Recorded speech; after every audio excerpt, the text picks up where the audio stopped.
Quel muoversi e benedire in piazza Don Minzoni ci ha riportati indietro nel tempo a quel mese di maggio del 1993, quando Papa Giovanni Paolo II venne acclamato dalla folla lì, proprio in piazza Don Minzoni ad Agrigento.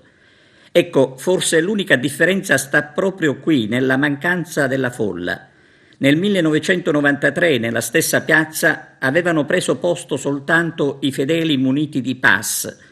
Furono motivi di sicurezza a contenere il numero di persone. Sabato è stata invece l'emergenza sanitaria a ridurre a qualche centinaio il numero dei presenti che hanno seguito la cerimonia dal maxi schermo. Noi abbiamo seguito in diretta l'intera funzione, cogliendo attimi più belli della consacrazione episcopale. Abbiamo mostrato in diretta la commozione del nuovo pastore della chiesa di Agrigento. Abbiamo raccontato con le immagini la solennità dell'evento nella cattedrale ritrovata, un luogo che si è riusciti a riaprire perché la città ne avvertiva il bisogno. E sono le celebrazioni come quella di sabato che rendono ancora più bella la cattedrale dedicata al patrono San Gerlando. Adesso aspettiamo che Don Alessandro cominci piano piano a conoscere Agrigento.